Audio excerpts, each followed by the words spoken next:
I want to tell you about a manager I worked with recently. She had a team member who was genuinely outstanding at his job, brilliant at spotting patterns in data, accuracy levels that put his colleagues to shame. And yet she came to me because she didn't know how to manage him.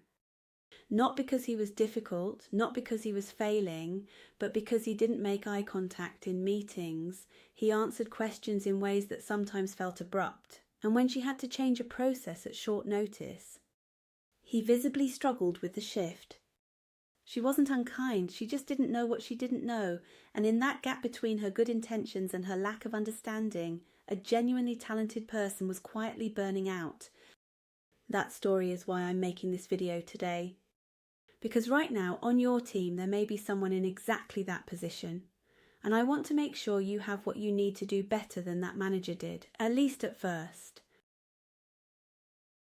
So let's start with the basics, because a lot of managers tell me they're nervous about getting the language wrong, and I want to clear that up straight away.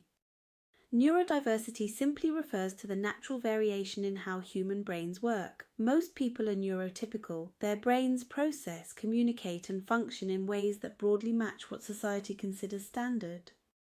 Neurodivergent people have brains that work differently from that norm. And that word differently is important, not deficiently, not brokenly, differently. Autism, ADHD, dyslexia, dyspraxia, and dyscalculia all sit under the neurodivergent umbrella. So do acquired brain injuries and epilepsy. And crucially, many neurodivergent people don't have a formal diagnosis at all, which means the numbers on your team are almost certainly higher than you'd think. Around 1 in 5 people are neurodivergent. In a team of 10, you are statistically likely to have at least 1 or 2 people whose brains work differently. One more thing on language, because this matters. A lot of autistic people have moved away from the idea of a spectrum, which tends to make people think in terms of high functioning or low functioning. Many now prefer to describe autism as a constellation of traits, a unique pattern that can shift depending on the environment and the support around the person.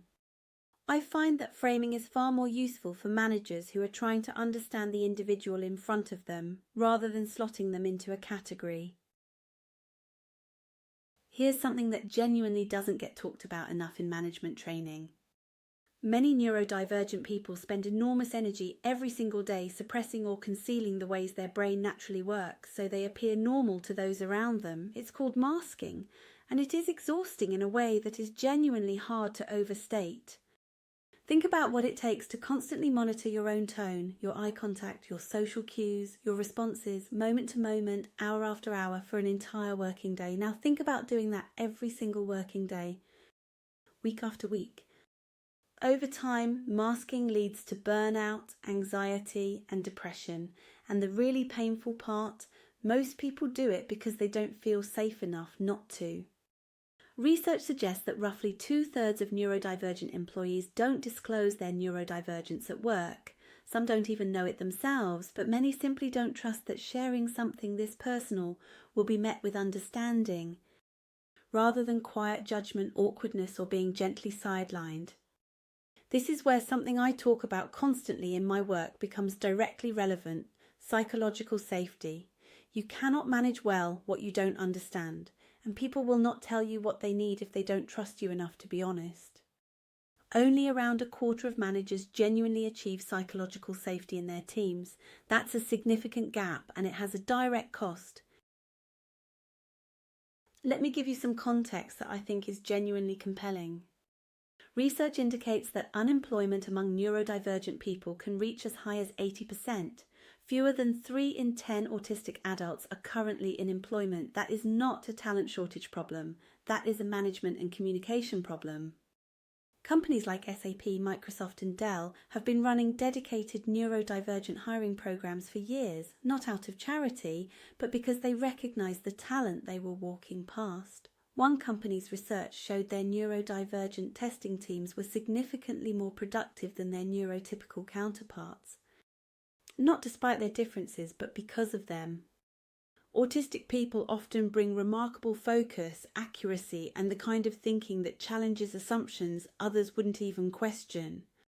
People with ADHD often bring creativity and unconventional problem solving. Dyslexic thinkers frequently excel at big picture reasoning. The talent is already on your team. The question is whether you're creating the conditions for it to show up. Now I want to talk about the most critical moment in a neurodivergent employee's experience at work, the disclosure conversation, the moment they choose to tell you something deeply personal about how their brain works. Get that conversation wrong and you can close a door that may never fully open again. Get it right and you can genuinely change that person's entire experience of work. What does getting it right look like? It starts with curiosity rather than assumption. When someone discloses, the instinct is often to immediately problem solve, to think, right, what do I need to do now? But that's getting ahead of yourself. What the person in front of you needs first is to feel heard. They need to know that sharing this hasn't made things worse, that you're not now viewing them through a lens of limitation, and that their privacy will be respected.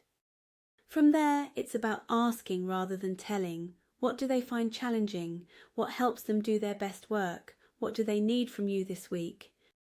And then actually listen to the answers. Don't move straight into problem-solving mode. Let the person lead the conversation about their own support. When someone discloses, resist the urge to immediately compare their experience to someone else you've managed. Every neurodivergent person's experience is their own. Curiosity and openness will always serve you better than assumptions. Right, let's get practical. Good intentions don't change anything for the person on your team who is quietly struggling. First, look at how you communicate. Written instructions alongside verbal ones make a real difference. Send meeting agendas in advance. Be clear and direct. Avoid idioms and figurative language in formal written communications. They can genuinely confuse rather than just mildly irritate. Second, look at your physical environment. Is your office a loud, open-plan space with no quiet area? That environment is actively hostile to some neurodivergent employees, particularly those who experience sensory overload. Quiet zones, desk partitions, or simply the permission to use noise-cancelling headphones are low-cost adjustments that can make an enormous difference. Third, rethink how you measure performance. One of the most powerful shifts you can make is moving away from presence and process towards outcomes. When you focus on what someone delivers rather than how or when they deliver it, you remove unnecessary pressure and create space for people to work in ways that genuinely get the best out of them. That's good for neurodivergent employees and honestly for everyone. Fourth, make your one-to-ones count. Regular, consistent check-ins give neurodivergent team members a predictable space to ask questions and flag when something isn't working. Ask open questions. What's going well? What's feeling hard? What do you need from me this week? And finally, review your onboarding. Starting a new role is disorienting for most people, but for neurodivergent employees, it can be genuinely overwhelming. Clear written guides, structured introductions, and a named point of contact for questions are not special treatment, they are just good practice. I want to bring this back to something I see managers do all the time, and it's the thing that causes the most harm, avoiding the conversation altogether. Maybe you've noticed someone is struggling. Maybe there's friction in the team that doesn't quite make sense. Maybe you suspect that someone is neurodivergent, but you don't know how to raise it, so you don't. You tell yourself you don't want to label anyone, that it's not your place, that you're worried about saying the wrong thing. I understand that. The fear of getting it wrong is real, and I don't want to dismiss it. But silence is not neutral. Silence is a choice, and its cost is borne almost entirely by the person who needed you to show up. You don't have to have all the answers. You don't need to diagnose anyone or become an overnight expert. What you need is the willingness to start a curious, kind conversation, to notice what's happening and name it gently. The conversation you're putting off is usually the one that matters most. Managing neurodivergent team members well doesn't require perfection, it requires intention. Right now, you may be managing someone who is working at a fraction of their capability, not because they lack talent, but because they lack the right conditions.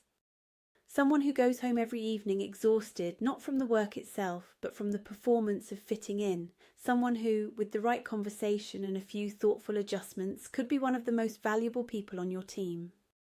Your job as a manager isn't to fix anyone, it's to create the conditions where everyone can do their best work. And that starts, as it almost always does, with a conversation. If you'd like to go deeper on this, I have a podcast episode specifically on having difficult conversations with neurodivergent employees, condition by condition, with the practical approaches that actually work.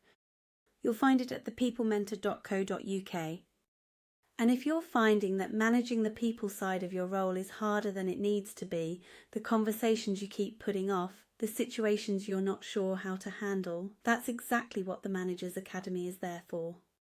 It's a monthly membership designed specifically for managers like you, practical, supportive, and without the jargon. You'll find the details at thepeoplementor.co.uk. I'll see you in the next one.